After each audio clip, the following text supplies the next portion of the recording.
Assalamualaikum warahmatullahi wabarakatuh. Sama-sama kita mulakan pengajian ilmu pada pagi ini dengan nama Allah Subhanahu wa taala. Jadi kita mengharapkan rahmat serta keberkatan di sisi Allah sepanjang kita bersama, insya-Allah. Setiap perkara yang baik kita mesti mulakan dengan nama Allah. Kerana pertama kita mengharapkan keberkatan. Yang kedua, kalau kita tahu lemahnya kita tanpa pertolongan daripada Allah, jadi bismillah ini adalah pengakuan kita yang bahawasanya kita memerlukan Allah. Apa jua yang kita nak lakukan tanpa kekuatan, tanpa hidayah, ilham, pertolongan daripada Allah, kita takkan mampu melaksanakan dengan sempurna. Jadi sama-sama kita mulakan dengan nama Allah. A'udzu billahi minasyaitonir rajim. Bismillahirrahmanirrahim. Alhamdulillahi rabbil alamin wa bihi nasta'in. Wassalatu wassalamu ala rasulil amin asyrafil anbiya'i wal mursalin wa ala alihi wa sahbihi ajma'in. Asyhadu an la ilaha illallah wahdahu la syarika lah wa asyhadu anna sayyidana Muhammadan abduhu wa rasuluh. Allahumma salli ala sayyidina Muhammad wa ala alihi wa sahbihi wa barik wa sallim. Subhanaka la ilma lana illa ma 'allamtana innaka antal alimul hakim. Rabbi shrah li sadri wa yassir li amri wahlul 'uqdatam min lisani yafqahu qawli. Rabbana zidna 'ilman nafi'a. Ya Allah, ya Tuhan kami, tambahkan kepada kami ilmu yang memberi manfaat kepada kehidupan kami dunia dan akhirat. Warzuqna fahman wasi'a, dan rizkikan kepada kami kefahaman yang luas. Allahumma ja'alna min ulama'il amilin. Ya Allah, jadikan kami hamba-Mu yang beramal dengan ilmu yang kami pelajari.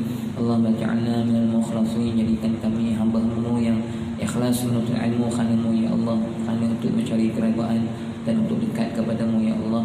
Allahumma ja'alna minal ladzina yastami'una al-qawla fayattabi'una ahsana. Allahumma faqihna fid-din wa 'allimna at-ta'wil wahdina siratal mustaqim birahmatika ya arhamar rahimin. Amin ya rabbal alamin. Amin.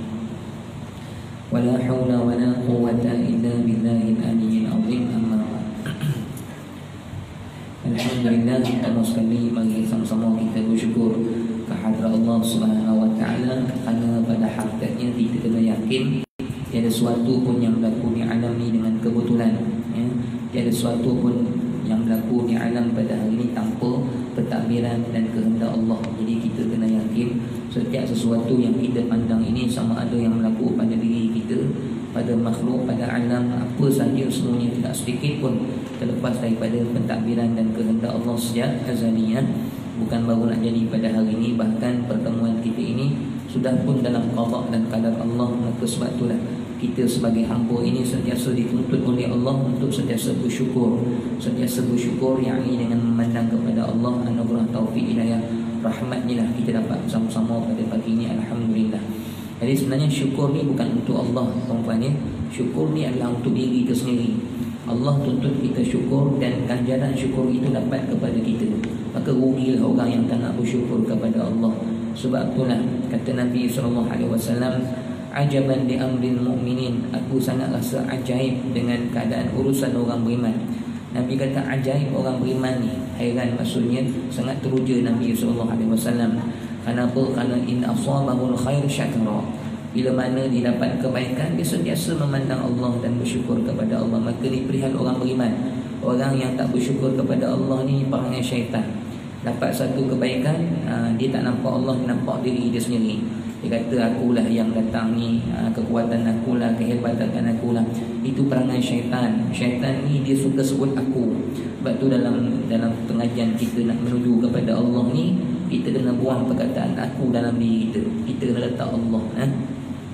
Sebab syaitan ni, ucapan dia yang pertama bila Allah perintah dia sujud, dia kata qala ana khairum minhu, aku lebih baik. Maka perkataan aku itu menjadikan dia dilaknat sampai hari ini kerana kesombongan dia. Maka kita nak elakkan sombong, jangan ada aku, kena kembali kepada Allah, ya. Sebab tu Allah kata dalam Al-Quran, wa qalilum min ibadiyasy syakur, sangat sedikit hamba-hambaku yang nak bersyukur kepada Allah. Sungguh, umpamanya Kita nak tengok orang yang selalu bibirnya basah dengan Alhamdulillah ni payah. Maksudnya dia tahu nikmat Tuhan, tapi kadang-kadang dia tak sedar. Bila kita ingatkan baru dia sedar. Tapi kalau ada orang yang Allah sentiasa beri kesedaran, Alhamdulillah, Alhamdulillah, bibirnya sentiasa basah dengan Alhamdulillah, ni orang yang Allah pilih, tuan-tuan ya. Allah dah sebut dalam Al-Quran tu, wa qalilun, sikit sangat hamba-hambaku. Jadi tak ramai hamba-hamba Allah yang Allah buat dia untuk sentiasa sebut Alhamdulillah, bersyukur dan nampak nikmat daripada Allah. Kalau ada orang yang bibirnya sentiasa sebut Alhamdulillah, itu orang-orang yang Allah pilih khusus, tuan-tuan ya. Jadi insya-Allah mudah-mudahan kita dapat amalkan Alhamdulillah ni sepanjang kehidupan kita, sentiasa basah di bibir kita dengan ucapan Alhamdulillah ya. Jadi syukur ni untuk kita, bukan untuk Allah. Pertama, bila kita bersyukur, kita mengenal kepada Allah. Sebab tu Sayyidina Ali karramallahu wajhah kata apa? Aku lebih suka apa yang aku minta kepada Allah itu, sekiranya Allah tolak itu, aku lebih suka daripada Allah bagi ya. Kadang-kadang kita naklah apa yang Allah bagi, tapi Sayyidina Ali dia kata, kerana dia kata berapa ramai orang yang bila diminta kepada Tuhan Allah bagi, bila Allah bagi dia melupakan Allah. Dia tak nampak ini ganjaran daripada Allah, daripada pertolongan Allah, maka dia lupa. Tapi ada orang yang kadang-kadang bila Allah tahan pemberian itu, dia dapat mengenal Tuhan, bahawasanya alam ini bukan milik dia, bukan dia yang mentadbir. Ada perancangan-perancangan dia yang tak berjaya, yang tak diberi oleh Allah. Maka Sayyidina Ali, aku bila tak diberi oleh Allah, aku dapat dua nikmat. Nikmat pertama, aku mengenal Tuhan, dia yang maha kuasa, bukan aku sekadar merancang. Dan nikmat yang kedua, aku dapat nikmat sabar ketika mana menghadapi perkara yang Allah Subhanahu Wa Taala tak berikan kepada aku. Maksudnya aku mengenal kepada kebesaran dia dan yakin kepada hikmah kebijaksanaan dia, tuan-tuan ya. Jadi bila Allah keluarkan kata sedikit ni, memang sedikit, dan sedikit itulah pilihan Allah Subhanahu Wa Taala. Yang mudah-mudahan kita ni Allah letakkan dalam golongan yang sedikit itu. Pertama, kita ni bila bersyukur ini, pertamanya kebaikan syukur itu mengenalkan kita kepada Tuhan kita. Itu yang pertama. Bila kita bersyukur dapat makrifat, mengenal Tuhan Maksudnya kita tahu kita ni hamba dia, tiada daya dan upaya. Kita mengenal kasih sayang dia, pemberian dia, dan kita semakin hampir dekat kepada kasih sayang dia, dan kita yakin dia ada bersama dengan kita Jadi mengenal dia. Yang kedua, syukur ini bila kita amalkan, Allah Subhanahu Wa Taala akan ikat nikmat yang ada pada kita dengan janji Tuhan ya. Allah tidak pernah memungkiri janjinya. Yakinlah dengan janji Allah Subhanahu Wa Taala. Allah kata bila bersyukur Allah tambahkan, la in syakartum la azidannakum. Hari ini kita datang, kita bersyukur, insya-Allah apa yang kita dapat pada hari ini Allah akan kekal, dan Allah akan buat lagi kita dapat amalkan. Alhamdulillah ya Allah, ilmu yang aku pelajari aku boleh amalkan hari ini. Bersyukur boleh amal, esok Allah tambahkan lagi nikmat untuk kita beramal. Kadang-kadang kita ni beramal tapi kita lupa nak terima kasih dengan Allah ketika mana kita beramal. Kadang-kadang bila kita habis sembahyang kan, kalau kita tengok dulu memang masyarakat kita ni jarang mengamalkan, tapi hari ni Alhamdulillah sudah mana diperkenalkan, maka kita dah amalkan. Dulu lepas sembahyang kan, bagi salam, Assalamualaikum, Assalamualaikum, kita terus istighfar je, Astaghfirullahaladzim kan. Jadi sepatut sunatnya lepas kita bagi salam, Alhamdulillah dulu. Sebab tu lepas bagi salam, Alhamdulillahilladzi lam yattakhidh waladan wa lam yakul lahu syarikun fil mulk. Jadi setengah-setengah majlis surau imam-imam dia ada yang baca Alhamdulillah. Kalau kita tak hafal yang panjang tu tak apa, bagi salam syukur dulu, Alhamdulillah ya Allah, hari ini kau pilih aku boleh rukuk, boleh sujud kepadamu ya Allah, taufik hidayah, Alhamdulillah. Kemudian baru Astaghfirullahaladzim. Ada orang dia habis sembahyang, dia bangun jatuh, dia tak rasa nikmat Allah, pemberian Allah. Dia boleh solat, dia satu nikmat yang sangat-sangat besar. Apa ramai orang yang Allah tidak pilih untuk menunaikan solat. Sebab apa kita tak rasa nikmat solat tu? Sebab kita tak merasakan nikmat akhirat tu nikmat yang besar. Kalau kita hari ni pemimpin bagi kita 3 juta, seronok kita. Banyak tak ada orang yang tak seronok dapat duit banyak-banyak ni kan. Bahkan mungkin setiap pilihan raya memang tak pilih orang lain dah kan, memang pilih dia seorang je dah. Sebab dia bagi kita 3 juta setahun kan. Bukannya 5 tahun sekali, setahun sekali 3 juta. Kaya kita, seronok kita kan. Jadi tak ada orang yang tak suka dengan pemberian begitu ya. Bahkan kita nampak dengan duit yang banyak tu macam-macam perkara kita boleh guna kan. Kita sangat-sangat gembira. Bahkan kalau ada pemimpin yang bagi kita 3 juta macam tu, kalau dia datang lah, ni contoh lah, pembuat tak ada berlaku gitu lah, seorang rakyat 3 juta contoh kita lah, kita pertama gembira lah, kita seronok lah, hidup kita dekat dunia ni terjamin lah. Maksudnya dengan ada duit itu macam-macam perkara lah boleh kita laksanakan hajat kita, keperluan kita, makan minum kita, rumah kita dan sebagainya, cukup banyak dia bagi. Kita kalau tahu pemimpin kita, seronoknya kita, gembiranya kita. Kalau dengar kata dia nak turun pasir gudang, kita sambut dia dengan kapit merah. Sebab apa? Sebab dia bagi kita duit. Kemudian dia tolong kita macam-macam perkara lah. Dia tak ambil dengan adil, dengan baik dan sebagainya. Dia tolong macam-macam perkara, bukan setakat bagi duit dan sebagainya. Seorang yang baik dan sebagainya, perempuan. Kita gembira, perempuan ya. Jadi itu dengan manusia. Kalau kita buat perumpamaan dengan Allah, perempuan ya, sepatutnya kita dengan Allah lebih gembira. Kalau kita nak berjumpa dengan Allah, setiap hari kita nak solat ni, maknanya kita gembira berjumpa dengan Allah. Sepatutnya lebih lagi kita gembira berjumpa dengan manusia, perempuan. Kalau kita sambut manusia, seronok. Sebab apa? Manusia bagi kita duit, bagi kita macam-macam, pemimpin kita. Tapi kadang-kadang bila Allah panggil kita solat, kita bertemu dengan Allah tak rasa apa, tak rasa gembira. Sedangkan Allah bagi pandangan mata, perempuan.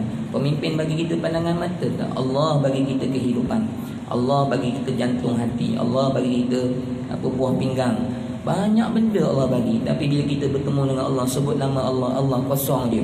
Bila sebut nama pemimpin, ni baik, ni bagus, ni, kita gembira, seronok nak datang, salam dia dan sebagainya kan, menyambut dia macam apa. Tapi bila berjumpa dengan Allah dalam keadaan malas, dalam keadaan lambat, dalam keadaan tak ada perasaan. Sedangkan Allah maha baik, lebih baik daripada sekalian manusia yang ada pada muka bumi pada hari ni. Jadi Allah buat kita boleh solat ni, sepatutnya kegembiraan kita lebih hebat daripada kita gembira dapat dunia yang pemimpin kita bagi. Contohlah tu, perempuan. Jadi maksudnya itulah, jauhnya lagi kita dengan Allah, jauhnya lagi hati kita untuk dekat dengan dia. Perasaan kita dengan dia pun belum benar-benar mekar, belum benar-benar, maksudnya hati kita dengan Tuhan tu gembira, seronok bertemu dengan dia. Jadi sebab tu kita kena jaga hati sungguh-sungguh, sehingga Allah Subhanahu Wa Taala menanamkan perasaan yang baik kita dengan Allah Subhanahu Wa Taala. Jadi bila kita kuat hubungan dengan Allah, gembira dengan Allah, asyik dengan dia, seronok dengan dia, maka Allah Subhanahu Wa Taala juga akan gembira untuk menerima kembalinya kita kepada Allah Subhanahu Wa Taala. Jadi Allah janji, syukur apa yang ada pada kita ni Allah akan tambah. Jadi kelebihan syukur ni balik kepada kita semula lah. Dan syukur ni juga maknanya menambah pahala kita di sisi Allah Subhanahu Wa Taala. Jadi kita sentiasa bersyukur. Kalau kita, sebab tu perempuan ni, kalau bab syukur ni, kita kena ajar diri kita untuk pandang orang yang lebih bawah. Kata ulama, kata Nabi SAW dalam kitab Bulughul Maram, ada hadisnya. Nabi SAW kata, nak ajar syukur ini, kita kalau pandang dunia, kena pandang orang yang lebih bawah. Kalau kita pandang akhirat, kita kena pandang orang yang lebih atas. Kalau kita rasa dunia kita sikit, kita kena tahu ada orang yang lebih sikit. Jadi kita syukur dengan apa yang ada pada kita. Jadi bila kita tengok orang yang lebih bawah, yang lebih susah, kita masih beruntung lagi. Kalau kita rasa kita susah, sangat susah macam mana pun, ada orang lebih susah terbaring atas katil, tak gerak, koma dah. Kita tak jadi macam tu. Kita masih boleh berjalan. Kalau kita tak ada kenderaan sekalipun, tak ada basikal, tapi kita masih boleh berjalan. Kalau kita sakit pun, ada orang yang lebih sakit, lebih teruk, dah tak boleh buat apa-apa, dah lah koma sebulan, 2 bulan, langsung tak gerak. Maksudnya, susah kita macam mana pun, ada orang lebih susah. Dan kalau kita rasa kita susah macam mana pun, Nabi SAW adalah yang paling susah. Hamba yang paling susah Allah Subhanahu Wa Taala uji para nabi dan sebagainya. Jadi kita syukur. Kalau akhirat, kita kena tengok orang yang lebih atas. Kata Nabi SAW, jangan kita syukurlah Ustaz dengan kebaikan yang dia ada. Kita kena cemburu, tengok orang kenapa orang boleh lebih pada aku. Tapi tak apa, syukur yang sedikit, kata Nabi SAW, akan diberi oleh Allah nikmat yang lebih besar. Jadi belajar untuk bersyukur, mudah-mudahan Allah tambah lagi nikmat yang sedia ada. Baik, kita tengok pengajian kita ni, kitab Munyatul Musalli, mengenai dengan bab semayang kan. Ni memang perkara yang penting lah, perempuan ni. Kita kata Ustaz kan, nak belajar bab semayang ni, kami semayang tahu kan, bukannya tak tahu nak semayang. Betul, perempuan ni, kita memang sudah semayang, tapi kita kena faham, kita belajar ni bukan belajar untuk belajar bab semayang. Kita belajar bagaimana semayang kita sampai diterima oleh Allah. Itu yang kita kena faham, perempuan ni. Sebab kita ni, perempuan ni, tiap kali kita solat, kita kena fokus. Banyak kali saya pesan, perempuan ni, kita solat ni, jangan sekadar kita solat ni untuk melihat hukum sah batal dari segi fiqh syarak. Jangan kira dari segi kulit sahaja. Matlamat kita solat ialah kita nak solat kita sampai dipandang oleh Allah. Allah kasih, Allah suka untuk kita bertemu dengan dia, perempuan ni. Macam kita hari ni, kita ada anak kan, ada duduk KL, ada duduk macam-macam tempat lah kan, Selangor ke Kedah ke. Jadi anak-anak kita yang kita kasih ni, perempuan, maknanya kalau telefon, Umi nak balik kan, siapa nak balik, Along contohnya kan, Kita kalau kenal Alung ni macam mana beradab dengan kita, berterima kasih dengan kita, bersyukur dengan kita, selalu memberi kepada kita khidmat yang terbaik, maka dia nak balik tu tak sabar kita. Perempuan tak? Balik-balik Long. Kalau Umi rindukan Long kan. Tapi kalau anak-anak yang agak-agak degil sikit kan, kedekut lagi kan, khidmat, terima kasih pun tak ada kan. Balik rumah ni sekarang dengan barang-barang ni penuh selerak sana sini. Kita kalau dia nak balik, contoh mudah-mudahan kita tidak begitu, anak-anak kita semua baik-baik lah. Ini contoh perempuan ya. Jadi contoh Angah kat Kedah nak balik kan, Umi nak balik, Allah kita pusing tak perempuan tak. Habislah rumah aku ni kan, selerak habislah diri kalau balik bukan buat apa pun. Contoh gitu, kita tak seronok nak terima dia perempuan kan. Jadi anak-anak yang baik ni kita gembira nak bertemu dengan dia. Jadi kita jadi hamba Allah yang baik. Bila nak bertemu dengan Allah ni, kita nak Allah pandang kita, tak sabar Allah nak terima kita. Sebab solat kita, jaga adab, khidmat kita dengan Allah, bacaan kita, subhanallah, hati kita cukup tinggi kasih sayang kita kepada Allah. Maka nak datang jumpa Allah, Allah nantikan kita, menunggu kita, nak melihat kita. Wahai hamba datang kepada aku, ya? Tapi kalau kita semayang dalam keadaan kita khidmat dengan Tuhan, syukur, tak ada apa semua kan, Allah kenal kita luar semayang macam mana perangai kita, Allahu Akbar. Jadi Allah nak tengok kita tak ada rasa. Dan kita esok nak balik kepada Allah pun begitu juga. Nak sakaratul maut esok kan. Jadi kita mudah-mudahan kita ni Allah maknanya seronok dengan pengembalian kita kepada Allah ni. Allah menanti-nantikan, kata Aisyah radhiyallahu anha, begitulah perempuan ni, Allah ni dia gembira untuk bertemu dengan hamba yang bergembira untuk bertemu dengan Allah. Dan kata Aisyah, Allah tidak akan gembira dengan hamba yang memang dia sendiri tak nak berjumpa dengan Allah. Jadi perempuan, macam mana kita nak nilai bagaimana sakaratul maut kita nanti? Kata ulama, tengoklah semayang kita hari ini. Sebab gambaran semayang itu adalah gambaran sakaratul maut. Jadi bagaimana semayang ini kita boleh bawa hati kepada Allah, kita boleh lupakan dunia, kita boleh bawa hati yang khusyuk, beradab, takut kepada Allah. Dengan siapa, kita tahu kita berdiri di hadapan siapa, kita tahu dia sedang memerhatikan kita.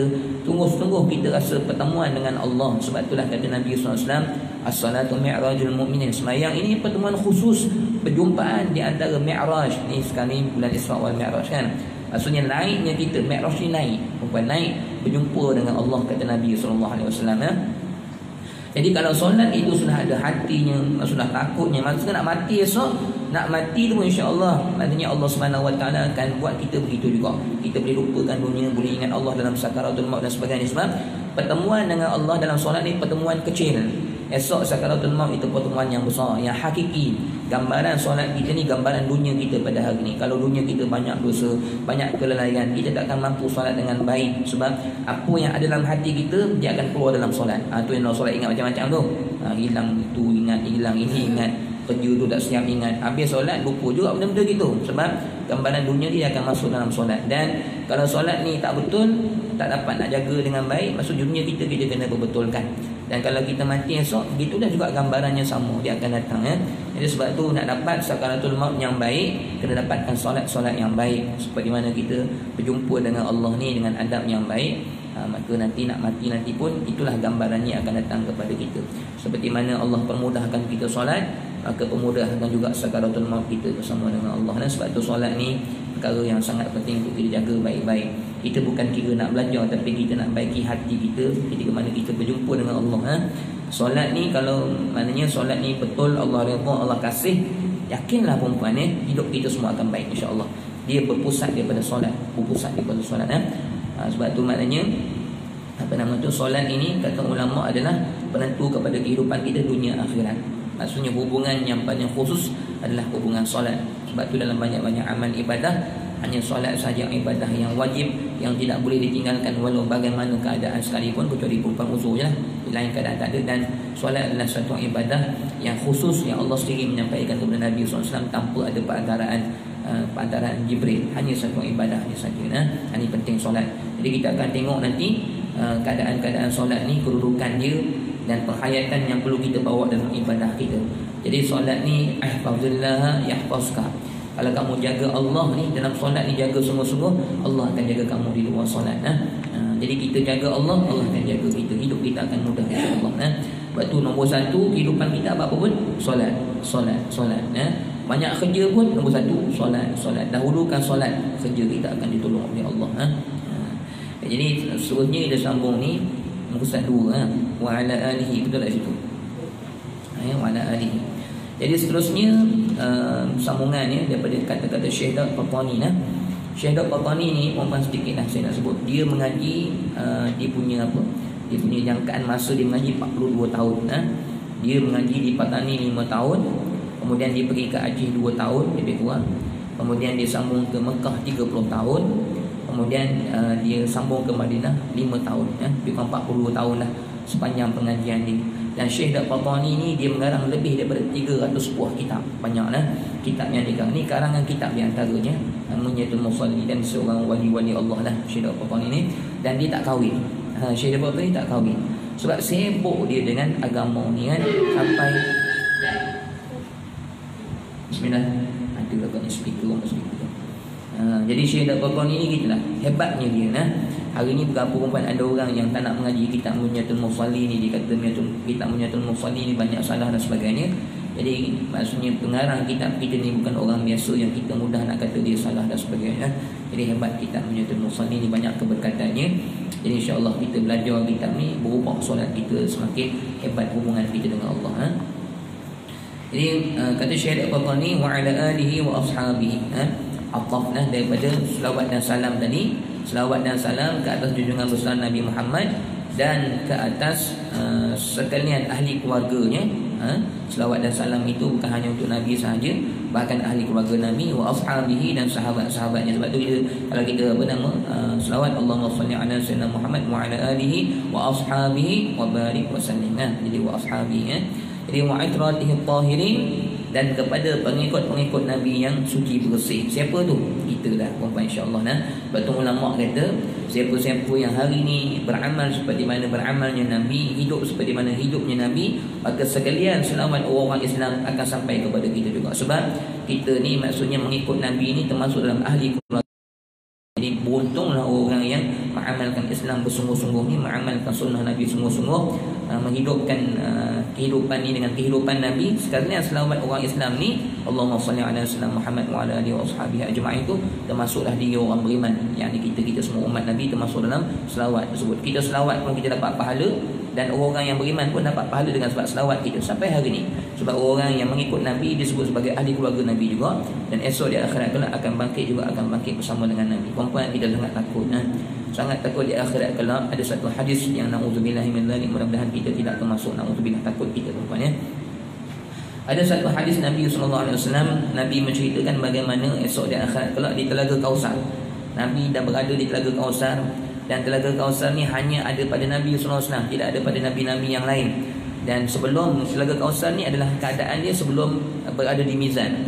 Dalam keadaan umat ni dalam keadaan berimpun di padang mahsyar begitu ramai, maka sebelum Allah SWT nak manggil untuk timbangan, maka akan ada minum air Telaga Kausar tu. Sebab Nabi nak umat dia tak dahaga sepanjang dia berada di perhitungan mizan itu. Mizan ni namulah seorang-seorang dipanggil oleh Allah gitu perempuan seorang-seorang akan datang di hadapan Allah. Jadi kita ni kena bersedialah. Setiap seorang kena rasa suatu hari aku ini akan berdiri di hadapan Zat yang Maha Agung, yang menjadikan bumi, matahari, bintang, langit dan sebagainya. Aku akan berdiri di hadapan dia suatu hari untuk menjawab semua persoalan-persoalan yang sedikit pun Allah tidak akan melepaskan kita. Kita kena ada rasa, kena ada bayangan suasana yang kita akan berdiri di hadapan Allah suatu hari, dan itu bagaimana kita akan berdiri di hadapan dia. Yang mana Allah ni sedikit pun tidak lalai daripada perbuatan kita. Sebarang zarah pun tidak ada. Sekecil zarah pun baik buruk semua akan ditanya oleh Allah. Tak ada sesuatu pun tak ditanya oleh Allah. Hatta nasi yang kita makan, sebutir nasi yang jatuh pun akan ditanya oleh Allah. Sebab Allah kata faman ya'mal mithqala dzarratin khairan yara. Maknanya baik ni, buruk ni sebarang zarah. Zarah ni bukan sebetul butir nasi tu, kecil daripada tu pun akan ditanya oleh Allah. Hati ni, Allahu Akbar sedikit pun kita tak lepas daripada Allah. Sampai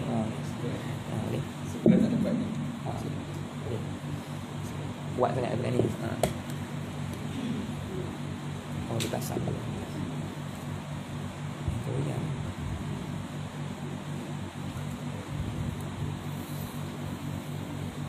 Bismillah. Bismillah. Bismillah. Bismillahirrahmanirrahim. Hidup tapi tak kuat. Yang ni kenapa dah goyang?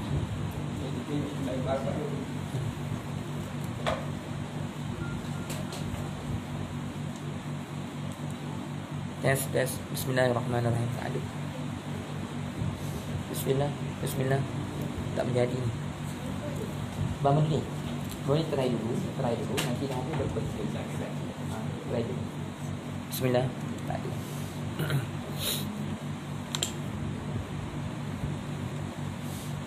Bismillah. Ni yang lama.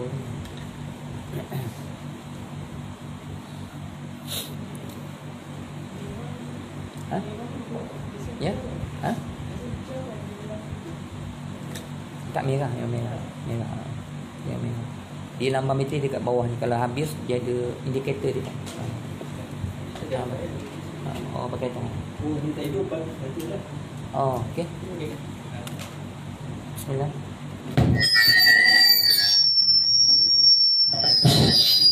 Bismillah.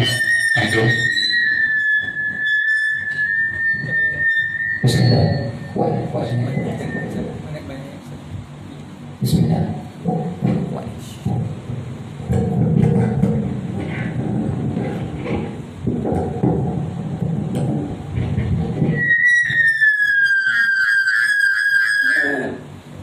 Bismillah. Okey. Bismillahirrahmanirrahim. Bismillah. Bismillahirrahmanirrahim. Bismillah.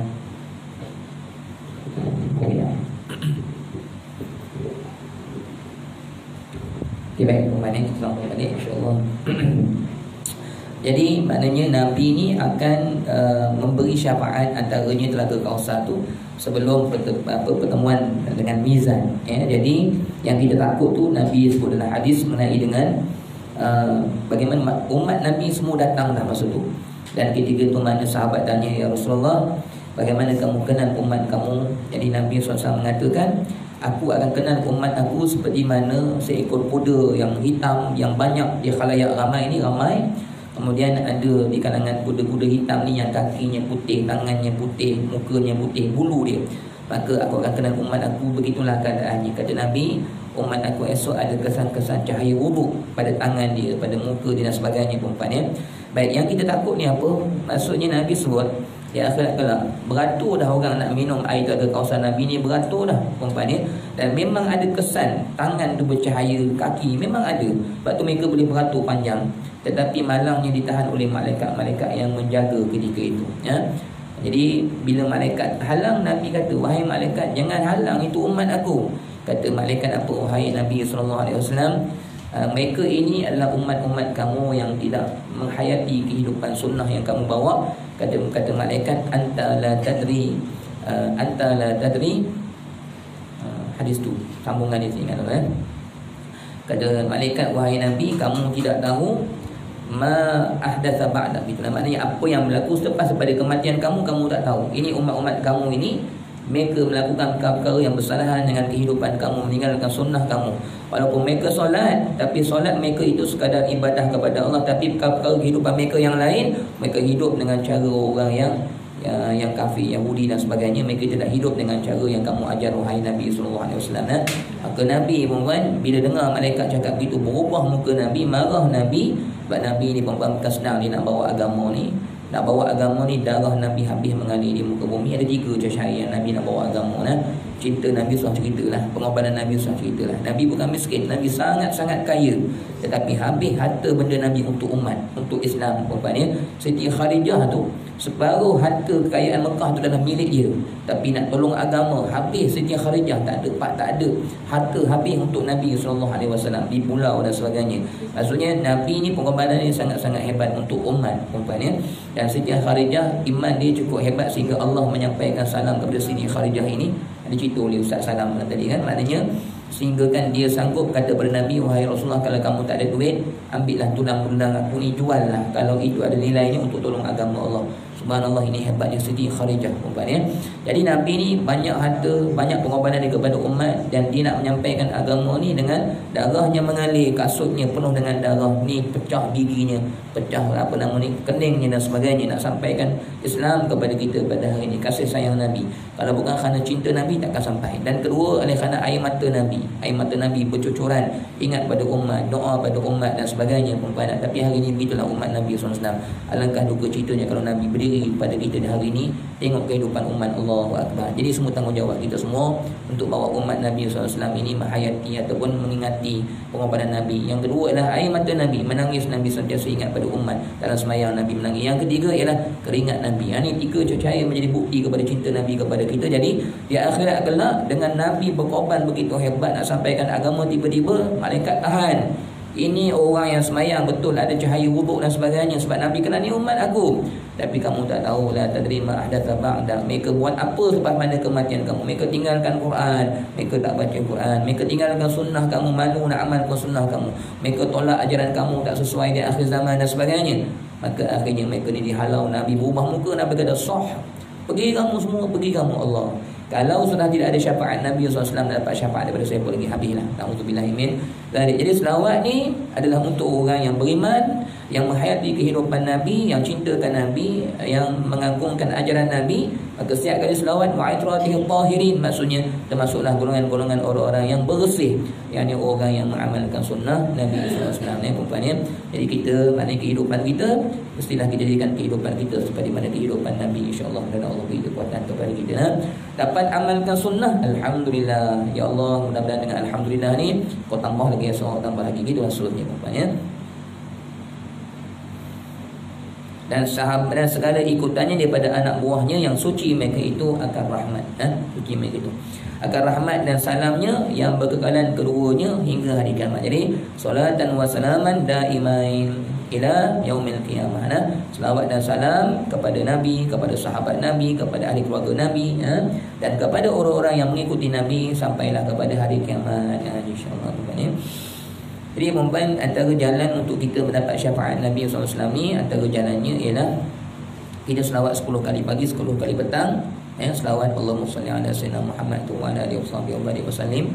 Khasnya hari Jumaat ni lah, 10 pagi, 10 petang. Amalkan. Nabi kata wajib syafaat yaumil qiyamah, mereka pasti mendapat syafaat aku di hari kiamat. Itu satu. Yang kedua, Nabi SAW ajar bila dengar azan, tak kira dalam radio ke, di mana-mana, di pejabat dan sebagainya, ada jawab setiap satu-satu azan tu. Nabi kata barang siapa yang mendengar azan, kata Nabi, dengar azan kemudian dia menjawab azan itu seperti mana yang disebut oleh Bilal, maknanya jawab sama kecuali pada hayya ala solat dan hayya ala falah tu, sebab la haula wala. Nabi kata kemudian dia selawat ke atas aku. Jadi ada 3 syarat lah, ada 4 syarat. Dengar azan, jangan sembang lah, dengar azan, jawab azan, kemudian selawat ke atas Nabi. Maksudnya bila kata la ilaha illallah, kena jawab la ilaha illallah, sambung kita. Jangan kita sampai la ilallah je. Muhammadur Rasulullah sallallahu alaihi wasallam, selawat. Yang keempat, Nabi kata doa wasilah untuk diri dia. Allahumma rabb hadhihi da'wati tammah. Nabi kata halla syafaat yaumil qiyamah. Orang yang mengamalkan ni, dia akan dapat syafaat Nabi di hari kiamat. Itu antara jalan-jalan untuk kita boleh syafaat daripada Nabi sallallahu alaihi wasallam. Jadi kita kata, ustaz, macam mana orang yang banyak dosa, selawat dan sebagainya? InsyaAllah selawat banyak-banyak ada selawat tu akan ubah orang untuk meninggalkan dosa. Macam Nabi SAW ketika mereka tanya, ya Rasulullah, bagaimana orang yang solat tapi dia mencuri? Nabi kata solat terus. Nanti solat itu akan mencegahkan diri daripada mencuri. Sebab tu perempuan, anak-anak kita, anak-anak murid kita, siapa-siapa saja siapalah, suami ke, siapa-siapalah, mak kita ke, siapa-siapalah yang mungkin ada masalah hubungan dengan Allah, mungkin ada dosa-dosa yang mereka susah nak tinggalkan, bagi mereka amalan untuk mereka beramal. Jadi amalan itu akan menjadi kekuatan untuk menolak segala kemungkaran yang ada. Sebab tu kita kena ada amalan, kita kena ada zikir, ataupun kita biasakan selawat kepada mereka. Maksudnya anak-anak kita ni, kita bagi mereka ada suatu panggil apa, suplemen lah, suatu kekuatan yang mesti mereka kena buat. Contohnya kita ajar anak-anak, wahai anak, tolonglah dengar cakap Umi.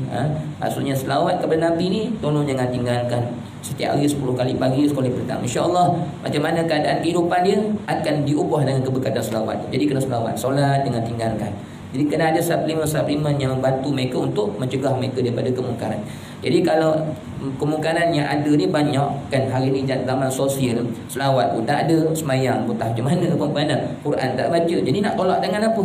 Jadi kita kena bagi bekalan. Bekalan ni insya-Allah akan menjauhkan mereka daripada maksiat. Macam kita juga hari ni, ustaz saya ni Allah faham apa yang ustaz cakap, contohlah maknanya, tapi nak amalkan rasa tak hidup. Jadi kita kena ada amalan. Amalan. Sebab tu ulama-ulama kita, wali-wali Allah semua ada tarikat. Syekh Abdullah pun ada tarikat.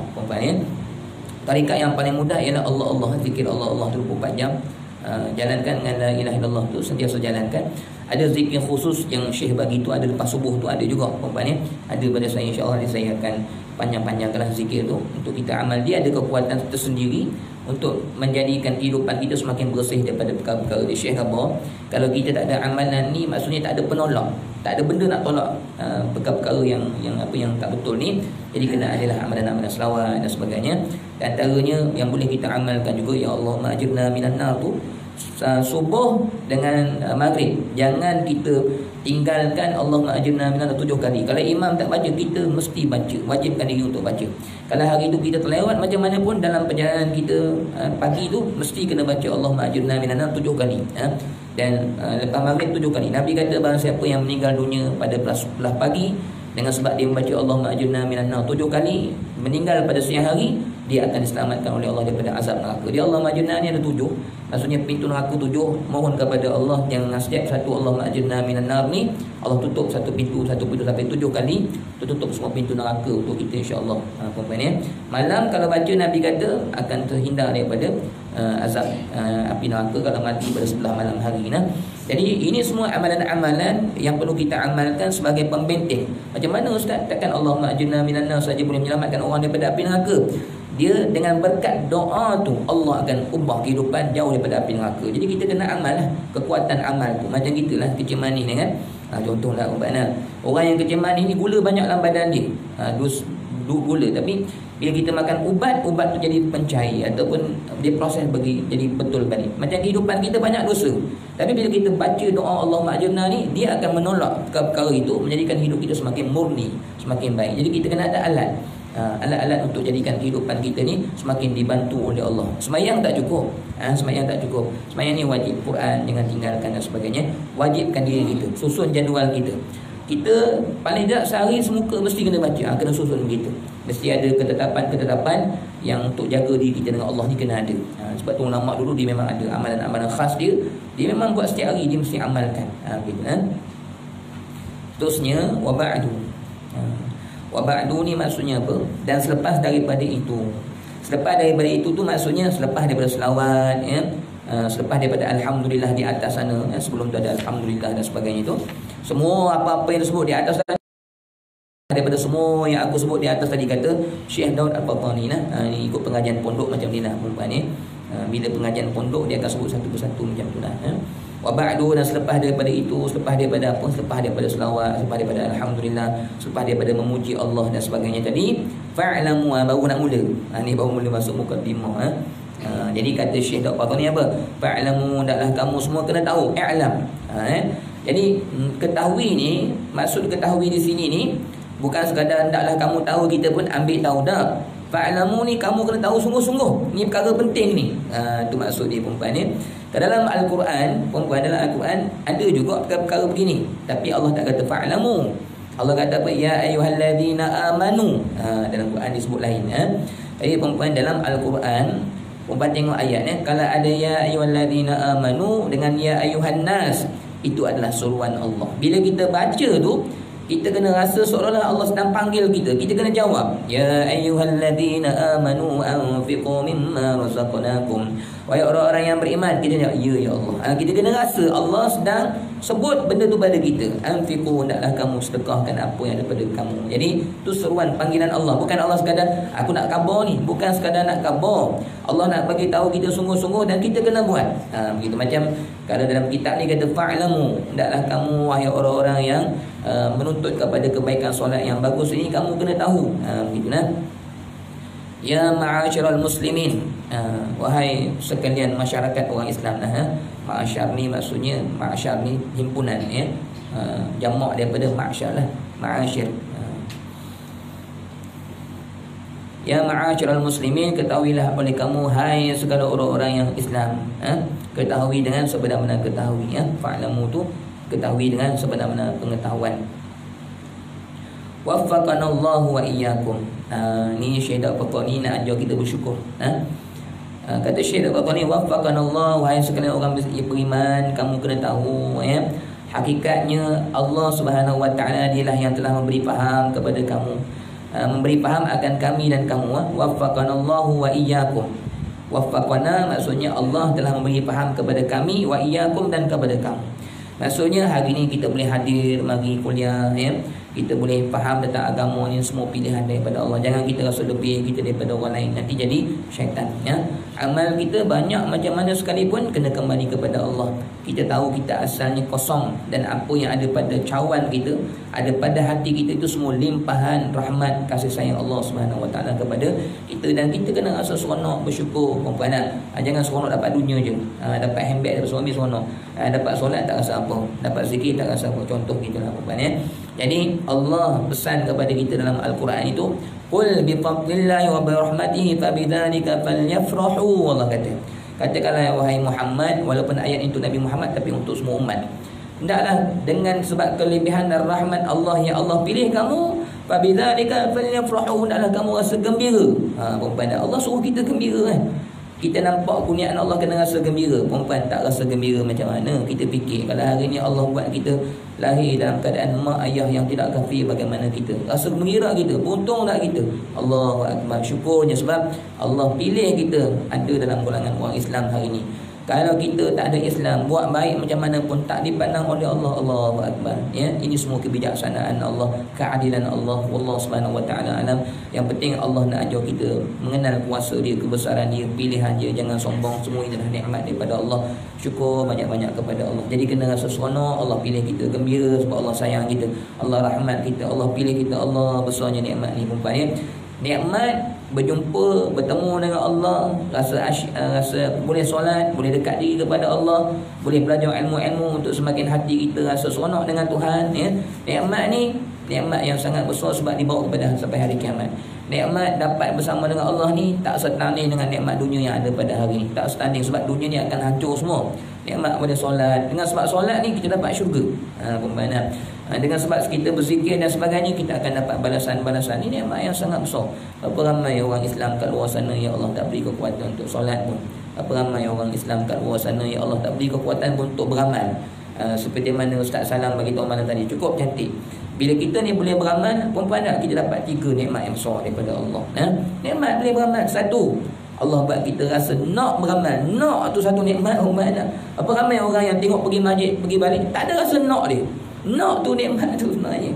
Nak lari ni, nak tu satu nikmat dah. Allah lintas supaya nak beramal. Perkataan nak tu pun susah dah. Ada orang dia nampak orang yang beramal pergi balik, dia tak ada rasa nak pun. Dia rasa biasa je. Bahkan kalau dia tengok orang tukar kereta, tu yang dia naknya. Dia nak benda dunia. Tapi Allah jaga hati kita daripada nak perkara itu, nak pada akhirat. Itu yang Allah buat. Nikmat yang kedua, yang kita dengar Ustaz Salam beritahu apa?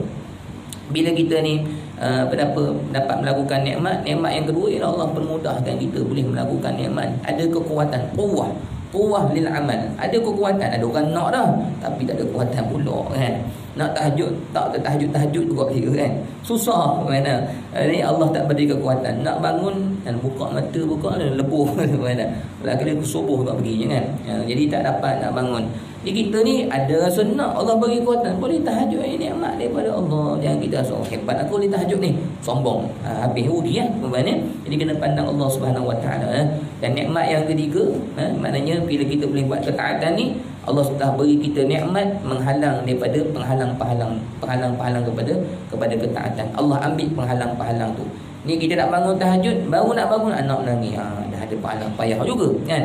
Kita nak beramal, ada je benda-benda kita nak buat, ada je penghalang-penghalang. Sebab tu orang kalau kita nak beramal, ada je penghalang-penghalang ni, kita tak ada seronok tu. Sebab kita kena tahu bila Allah halang kita nak buat ketaatan ni, maksudnya Allah tak suka kan. Begitulah perempuan ni. Allah susahkan. Nak buat ada je macam-macam benda. Allah na'udzubillah. Tapi bila buat maksiat, senang pula. Ada jalan mudah nak buat, tak ada penghalang tu. Allah benci perempuan ni. Jadi Allah ambil penghalang ni, kita mudah nak buat ketaatan. Tak ada halangan. Ada halangan pun kita boleh tempuh. Tak ada masalah kan. Jadi orang yang boleh buat ketaatan ni, 3 nikmat Allah beri. Allah beri dia rasa nak, Allah beri kekuatan, dia boleh buat. Dan Allah ambil penghalangan, mudah dia nak buat. Tak ada yang menghalang dia, mengganggu dia untuk melakukan ketaatan tersebut. Jadi Allah dialah yang telah beri kita kefahaman. Kefahaman tentang apa tu, nanti kat depan akan sebut. Kefahaman tentang agama, tentang solat, tentang hubungan dengan Allah, kedekatannya, semua taufik hidayah daripada Allah. Syukur banyak-banyak. Syukur. Sebab tu dalam kitab Syekh Ibn Abdullah Sakandari, dalam kitab Hikam, kata Syekh Ibn Abdullah, Seseorang itu sentiasa terus akan dilimpahkan kebaikan oleh Allah. Perempuan nak tak kebaikan yang ada ni Allah limpah terus, nak lah kan.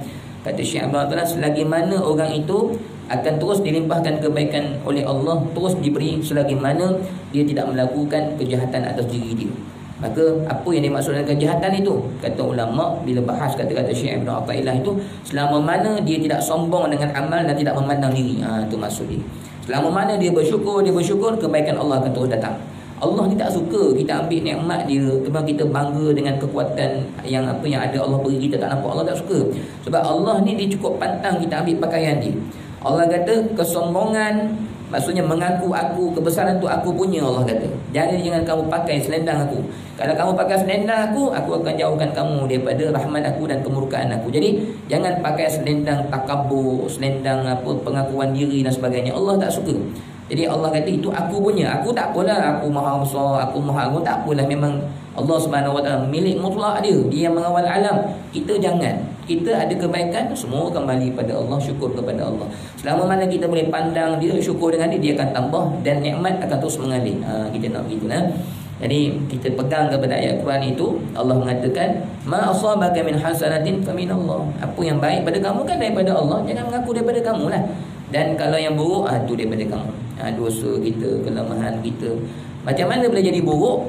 Boleh jadi buruk kerana Allah meninggalkan kita. Bila Allah tinggalkan kita, kita bersama nafsu kita lah. Jadi sebab tu maknanya bila kita dapat baik ni kerana Allah selamatkan kita. Dan hadis Nabi pun sebut perkara yang sama. Nabi kata bila kamu dapat kebaikan, falhamdulillah. Benda ni, perempuan ni cakap senang ni kan.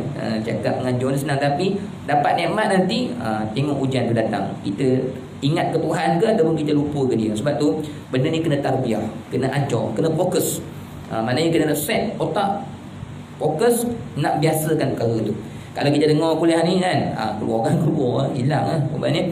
Tapi kalau kita set kesimpulan belajar aku hari ni apa yang aku nak cuba bawa dalam kehidupan aku, syukur kepada Allah. Tulis besar-besar syukur kan. Tak pun kalau kita nak usaha pun, wallpaper handphone ni syukur tulis besar. Mana dekat kereta tulis syukur. Masuk kereta nampak tulis syukur, alhamdulillah. Masuk rumah pintu tulis syukur. Mana nak ajar kat dapur tulis syukur juga. Nanti habis masuk alhamdulillah. Dekat meja makan pun tulis syukur juga. Bagi nampak perkataan syukur tu supaya kita tak lupa lah, tak nanti lupa. Dan bila dah jadi sanubari tak apalah. Nak ajar bagi ingat punya. Cakap tu senang, tapi kadang-kadang penghayatan tu, nak hidupkan amalan tu, kadang-kadang tak hidup tu, dia jadi lupa. Bila suami puji, yang sedapnya masakan hari ni tak sama macam hari lain kan, kita mula lupa ke Tuhan. Hari ni aku masak sedap, nampak kita dah lah, tak nampak pada Allah dah lah. Jadi kita tampal kat meja syukur kan. Jadi kalau suami kita puji ni, bang nampak ni syukur ni kan. Jadi suami nampak syukur ni, nampak Allah lah. Maknanya dia orang yang boleh syukur ni orang rendah diri. Orang yang dalam kasih sayang Allah. Dia orang yang sampai tahap begini ni memang dia tak suka pun dipuji. Orang yang sampai tahap ni tak suka kena puji pun. Sebab dia kalau kena puji pun dia akan rasa tak seronok. Sebab apa? Sebab ni milik Allah. Dia akan rasa macam tu.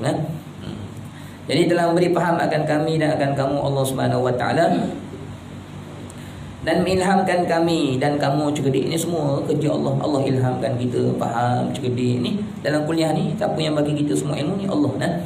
Jadi nak pandang Allah ni. Ni maksudnya ayat ni, Syekh Al-Batani ni nak bagi kita nak mengaji kitab ni biar nampak Allah dulu.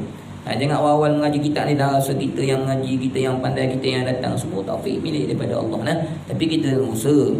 Kita usaha tu pun daripada Allah. Kita kena buat dan Allah tolong kita, alhamdulillah. Dan Allah telah melindungkan daripada kejahatan diri kita. Maknanya Allah tak buat kita ikut nafsu. Tak datanglah kuliah malam pagi ni. Maksudnya Allah tak buat kita ni dengan hati yang riak, ujub, kita ikhlas mari hadir sebagainya. Sebab diri kita ni, asal keadaan hati kita ni maksudnya macam-macam perkara yang buruk. Tapi dengan rahmat Allah, Allah tutup semua tu. Allah beri taufik, kita boleh buang semua perkara-perkara tu, dan kita dapat fokuskan hati kita ikhlas untuk pada Allah, untuk akhirat kita. Maksudnya jadi semua itu nikmat daripada Allah Subhanahu Wa Taala. Dan kalau kita kira hakikatnya apa yang ada pada kita pada hari ini memang pentadbiran dia setiap azali, memang dia mengaturkan kehidupan kita begini. Alhamdulillah, syukur banyak-banyak sebab Allah tulis kita dengan kehidupan kita di Lauh Mahfuz, di buku kita. Allah tulis kita dengan kebaikan-kebaikan yang banyak. Sebab tu kita kena pandang Allah dan bersyukur kepada Allah Subhanahu Wa Taala. Jadi mudah-mudahan Allah ni maknanya kekalkan kebaikan yang ada ni sampai kepada kematian kita lah perempuan ya. Kita tak tahu buku kita esok muka surat esok apa jadi, lusa apa jadi, maka banyaklah berharap kepada Allah kan. Kalau kita dah benar-benar mengenal hakikat kebesaran Allah ni perempuan, kita akan saja takut dengan dia. Kita tak berani nak mendakwa diri pun. Nak mendakwa aku tak berani sebab kita tahu diri kita ni dalam genggaman dia. Esok lusa kita tak tahu keadaan kita. Bila kita dah benar-benar mengenal hakikat dan mengenal kepada Allah perempuan ni. Macam Imam Hanafi tu kan, Imam Hanafi lah yang dalam mazhab Syafi'i kan ada 4. Imam Hanafi, Nu'man bin Sabit, dia pernah menangis perempuan ni. Nangis di satu sudut. Anak murid tanya, wahai imam kenapa menangis? Sedangkan kamu ini imam, kamu ni ada ilmu yang banyak, ulama besar. Jadi Imam Hanafi, wahai anak muridku sekalian, walaupun hari ni aku imam, tapi aku tak tahu kesudahan hidup aku bagaimana. Mata meniti air mata dia, subhanallah. Ini orang yang sangat takut dengan kebesaran Allah dan sangat-sangat mengharapkan rahmat daripada Allah. Ini orang yang hatinya sangat halus kepada Allah Subhanahu Wa Taala. Dan kita sambung sikit lagi, ni last kita sambung lah. Kemudian kalau berpada nak tanya-tanya lah. Inna salata imaduddin, ni baru masuk ni nanya dan kata Syekh Qatani, bahawasanya sembahyang yang 5 waktu itu adalah tiang agama lah. Maknanya sembahyang ini adalah tiang untuk membina agama. Sebab tu perempuan hari ni kalau kehidupan kita, keluarga kita porak-poranda tak baik, masyarakat kita dan seterusnya perempuan tak baik, walaupun mereka rajin sedekah, rajin pergi haji dan sebagainya, oleh kerana tiang tidak ada. Kalau ada tiang sekalipun, tiang yang sangat rapuh, maknanya didirikan mudah nak pecah, ditiup ribut dan sebagainya. Sebab itulah sembahyang ini kena bina betul-betul, kena dirikan betul-betul dengan pengabdian yang sungguh-sungguh kepada Allah. Binalah tiang yang bukan di luarnya sahaja, maksudnya nampak ada simen dan sebagainya, tapi dalamnya cukup kuat dengan konkret, tegak berdiri perempuan ni. Jadi bila solat kita, tiang yang betul ini dipacak betul ke dalam tanah dengan keadaan yang betul-betul kukuh, maka atap, dinding semua dapat dibina dengan baik, akan terbinalah iman yang sempurna. Sebab tu hari ni kita tengok ada orang yang maknanya rajin sedekah perempuan, buat perkara yang lain tu banyaklah, cakapnya baik, rupanya senyum, akhlaknya mulia, tapi kita tengok pertolongan Allah banyak tak sampai ke atas diri dia. Perempuan ni banyak masalah hidup dia yang tak selesai. Bukan dia tak baik, dia baik. Rupa-rupanya mungkin solat dia dengan Allah. Maksudnya Allah belum kasih kepada dia. Sebab apa? Sebab Allah tak pandang ibadah yang lain, melainkan sebelah mana Allah memandang solat kita. Sebab tu kata ulama ni, maknanya solat ni adalah tiket kepada sekalian amal ibadah lain untuk diterima oleh Allah Subhanahu Wa Taala. Haji tidak ada guna pengajian ilmu, tidak ada guna bacaan Al-Quran selagi mana solat kita tidak benar-benar kukuh, kuat. Jadi usahalah perempuan ni. Jadi bila kita masuk dalam pengajian kitab ni, kita nak jadi hamba yang solat dengan benar-benar merasakan kebesaran Allah itu. Yang saya pesan dengan perempuan, maknanya bila kita nak solat ni, kita kena ada maqam ihsan. Kena letak maqam ihsan. Maqam ihsan ni maksudnya bila kita solat, kita kena rasa sungguh-sungguh kita ni sedang berdiri di hadapan dia. Jangan solat tak rasa apa-apa. Berdiri ni, kita kena rasa siapa depan kita ni. Perempuan ni, kita sedang berdiri di hadapan dia, bertemu dengan dia. Apabila Allahu Akbar, haram segala yang lain. Sebab ketika itu kita dengan dia je, tidak ada dengan yang lain. Maka haram ni, haram zahir, haram batin. Haram zahir, haram makan, haram sembang, haram cakap, tak boleh. Sebab kita kunci dah sebenarnya. Bila Allah ni, seolah kita dengan Tuhan je, tak ada yang lain. Hati pun haram dunia, haram ingat, macam-macam haram lah.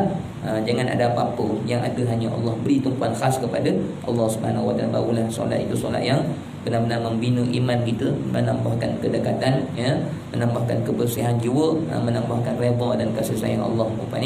Jadi fokus solat ni bukan sekadar untuk sah daripada fiqh, tetapi kita solat sehingga Allah pandang kita, dan kita nak solat sehingga Allah terima solat kita, insya-Allah.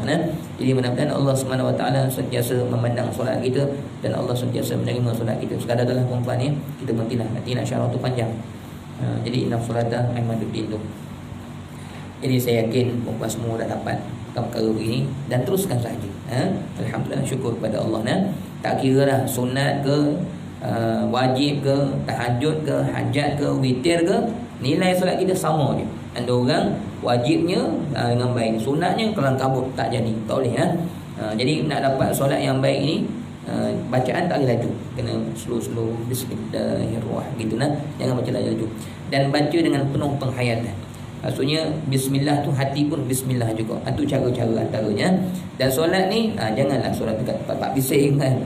solat di ruang tamu janganlah masuk bilik kan. Jangan solat depan TV, tu memanglah kemudian nak solat ni cara nak khusyuknya jangan kelang kabut marah-marah anak ni, pakai telekong ni, pompang-pompang betul Allah Akbar tak jadi kan.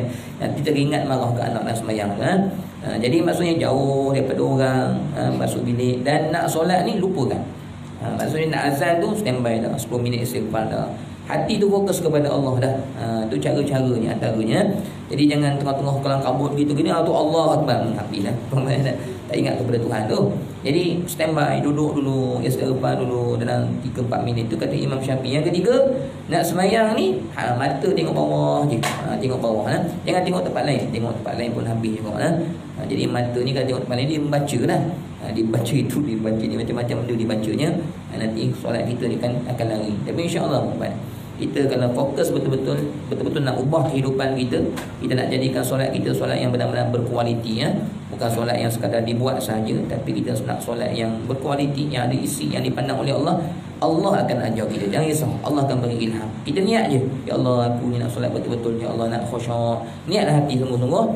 Sebelum nak angkat takbir tu minta pertolongan daripada Allah, insya-Allah Allah akan ajar kita ilmu-ilmu daripada diri sendiri untuk beri ilham kepada kita macam mana dapat nak khusyuk dan sembahyang. Insya-Allah sebab siapa yang cari hidayah Allah, Allah akan tolong. Gitu Dan dalam hadis Nabi juga, Nabi kata wattaqullah wa yu'allimukumullah. Itu ayat Quran. Bertakwa pada Allah, Allah akan ajar kamu. Jadi nak Allah ajar je nak takwa dulu.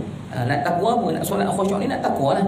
Nak Allah kasih redha. Jadi niat kita baik, wa yu'allimukumullah. Allah akan ajar kita. Sebab tu nak cari pemimpin, kita sendiri pun nak kena banyak kedekatan diri kepada Allah. Allah akan ajar kita, bimbing anak-anak kita. Akan ada ilham bagaimana nak bimbing anak jadi anak yang soleh dan sebagainya. Bila kita sendiri tu orang yang dekat kepada Allah, wa yu'allimukumullah. Allah akan beri ilham, ajar kepada kita bagaimana nak bimbing diri kita, nak bimbing manusia, nak bawa semua kembali kepada Allah. Sekadar tu lah perempuan Ada nak tanya? Nak tanya? Tak ada tak apalah. Kalau tak ada tak apa.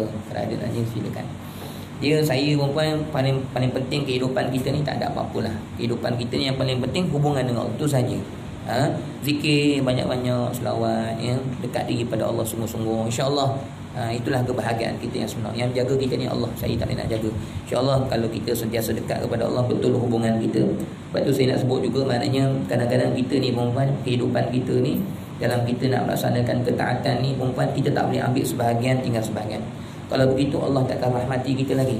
Kehidupan manusia pada hari ni yang maksudnya tak mencapai lagi pertolongan Allah ni, sedangkan Allah janji macam-macam tapi tak datang juga ni kerana kita ni tak betul-betul balik pada Allah dengan sungguh-sungguh ni perempuan sebab tu dalam Quran ada 2 ayat ayat yang pertama tentang perintah, ayat kedua tentang larangan. Saya nak akhir dengan kuliah ni lah perempuan, insya-Allah tak ada soalan tu tak apalah Jadi saya nak tutup dengan perkara ni Yang pertama Allah kata ya ayyuhallazina amanu taqullaha haqqa tuqatih. Ni kita kena faham, ni prinsip Tuhan ni, prinsip Allah ni kita faham. Allah kata wahai orang beriman, hendaklah kamu bertakwa kepada Allah dengan sebenar-benar takwa. Allah tak kata ya ayyuhallazina amanu taqullaha wa la tamutunna illa wa antum muslimun.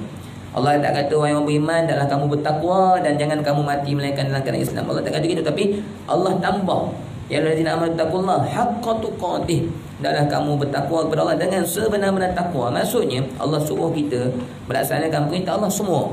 Nanti saya syarah sikit dalam perkara tu. Dan tentang ayat larangan, Allah kata ya ayyuhallazina amanu tubu ilallahi taubatan nasuha. Allah bukan suruh kita taubat saja, tapi Allah suruh taubat dengan taubat nasuha. Ni prinsip Tuhan. Maksudnya kalau kita nak kebahagiaan sungguh-sungguh, kalau kita nak tinggalkan dosa, bukan taubat dengan satu jalan, tapi semua kehidupan kita kena taubat. Maksudnya taubat nasuha ni solid. Kehidupan kita ni jauh daripada perkara-perkara yang Allah murka. Jangan ada. Kadang-kadang ada orang ni, satu lagi perempuan ni ayat ni, ya Allah nak kita lakukan ialah ya ayyuhallazina amanu dukhulu fis-silmi kafah. Wahai orang-orang yang beriman, hendaklah kamu masuk kepada agama Allah ni masuk dengan sempurna. Kita hari ni masalahnya ketaatan ni dalam bab sedekah kita rajin perempuan dalam bab apa lagi perempuan bab cakap baik, berakhlak dan kita rajin, tapi ada ketaatan yang lain yang kita tak buat. Maksudnya kita tinggalkan perkara-perkara, ada setengah-setengah perkara. Mana ada sebahagian kita sungguh-sungguh, ada sebahagian kita tak sungguh-sungguh. Dia orang beriman ni atas nama ketaatan sunat wajib dia akan buat semua. Maksudnya ini semua jalan-jalan untuk dekatkan diri kepada Allah jangan maksudnya baik tetapi dengan orang muka kelat pula kan, senyum tak nak kan. Dengan orang tegur pun tak nak, tapi ibadat bagus, hubungan dengan manusia pula tak bagus. Sedangkan itu juga perintah daripada Allah. Ada orang baik dengan mak pula langsung tak telefon, langsung tak ambil tahu dan sebagainya kan. Kalau mak dah tak ada, kita sedekah dalam Quran ke sedekah duit dan sebagainya untuk mak kita dalam kubur. Maksudnya kita nak ambil jalan Tuhan ni kena ambil semua. Macam kita ada larangan ni perempuan. Larangan ni kena tinggalkan semua. Maknanya ada larangan-larangan Allah yang kita boleh tinggal, tapi ada larangan Allah yang ini kita buat lagi. Jadi kalau keadaannya begitu, tak sempurna lagi. Jadi sebab tu kita ni nak dapat betul rahmat daripada Allah, kehidupan yang bahagia, benar-benar bahagia ni, kena jadikan diri kita sepenuhnya hamba kepada Allah Subhanahu Wa Taala lah. Baru akan datang rahmat, pertolongan Allah, kesenangan hidup akan datang daripada Allah. InsyaAllah perempuan amalkan sungguh-sungguh apa yang saya sampaikan. InsyaAllah Allah akan bersama dengan perempuan semua masalah kita Allah akan tolong. Allah akan berikan ilham kepada hati kita, kekuatan yang luar biasa. Pertolongan Allah sangat dekat kepada orang yang beriman, InsyaAllah perempuan ya. Jadi saya rasa sekadar itulah ya. Apa yang saya sebut dengan perempuan ni maksudnya memang pengalaman-pengalaman yang memang kita sendiri rasa, perempuan sendiri pun faham, yakin ya. Banyak pertolongan Allah sampai bila kita ni jaga sungguh-sungguh hubungan dengan Allah ya. Dia jaga, Allah akan jaga kita insya-Allah. Jadi itulah kebahagiaan yang kita nak. Dunia akhirat Allah tolong, akhirat dapat syurga, dapat bersama dengan Allah, bersama dengan para nabi dan sebagainya insya-Allah. Segala yang baik itu semua datang daripada Allah. Saya mohon maaf kekurangan dan perbaikan kuliah. Jadi mudah-mudahan Allah yang berikan kita kekuatan untuk hadir, dan mudah-mudahan Allah jugalah beri rahmat untuk kita mengamalkan semua apa yang kita pelajari, dan Allah semakin hidupkan hati kita untuk semakin berhubung dengan Dia, dekat dengan Dia, dan mendapat kebaikan yang banyak dunia akhirat insya-Allah. Assalamualaikum warahmatullahi wabarakatuh.